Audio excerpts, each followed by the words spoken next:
Hello everyone, welcome back to my channel. My name is Prashasti और आज मैं आप लोगों को कुछ ऐसे चीज़ों के बारे में बताऊंगी जो बहुत सारे लोगों को अनरियल लगती है, इलॉजिकल लगती है। उनके पीछे कोई रीज़न नहीं होता है, वो लोग ऐसे कहते हैं, बट इन चीज़ों के पीछे रीज़न होता है। इन्हें सुपरस्टिशंस भी कहा जाता है। तो जो सबसे पहली चीज़ है, सबके घर पे कहा जाता है कि चप्पल उल्टी नहीं रखनी चाहिए। चप्पल इसीलिए उल्टी नहीं रखते क्योंकि अगर हम चप्पल उल्टी रखते हैं तो वो इम्प्योरनेस का साइन होता है, नेगेटिव एनर्जी अट्रैक्ट करता है।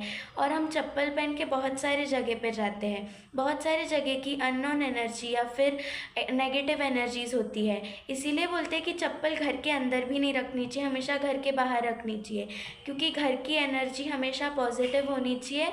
और जब हम बाहर की नेगेटिव या फिर अननोन एनर्जीज घर पे लाते हैं तो घर का जो एक वाइब होता है, एक एरा होता है, वो डिस्टर्ब होता है। इसके लिए घर के अंदर चप्पल कभी भी नहीं लानी चाहिए।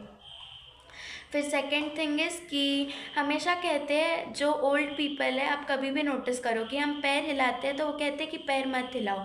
उसके पीछे का ये रीज़न है कि जब हम पैर हिलाते हैं तो सामने वाले को ऐसे लग सकता है कि हम उन्हें इग्नोर कर रहे हैं या फिर we are not paying attention, और ये एक बैड मैनर का भी साइन होता है। एंड जब हम पैर हिलाते हैं तो वो अपनी जो एंजाइटी होती है उसको भी सिग्निफाई करता है। Then the third thing is कि जो खाली बर्तन होते हैं उनको नहीं बजाना चाहिए। इसके 3-4 रीज़न्स हैं। तो जो सबसे पहला रीज़न है कि जब भी हम बर्तन धोते या फिर अरेंज करते तो कम से कम आवाज़ करनी चाहिए, क्योंकि जब बर्तनों की आवाज़ होती तो कहते हैं कि रिलेशनशिप्स में प्रॉब्लम आती है और आर्ग्यूमेंट्स होते हैं। Then the second thing is कि जब हम खाली बर्तन बजाते हैं तो फिर हम लक्ष्मी को नाराज़ करते हैं। लक्ष्मी इज़ ऑल्सो मनी, तो फिर मनी से रिलेटेड प्रॉब्लम्स होती है।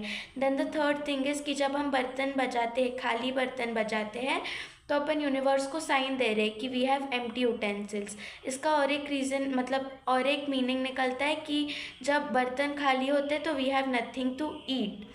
यूनिवर्स को ये लगता है, एंड हम कुछ भी बोलते हैं यूनिवर्स सब सुनता है, एंड यूनिवर्स अट्रैक्ट करता है, and then universe gives back to us. इसके लिए कहते हैं कि नेगेटिव नहीं बोलना चाहिए, पॉजिटिव बोलना चाहिए। Karma, universe, everything are connected. अगर आपको मेरा आज का वीडियो अच्छा लगा हो तो लाइक करें, शेयर करें और सब्सक्राइब करें। हरे कृष्णा।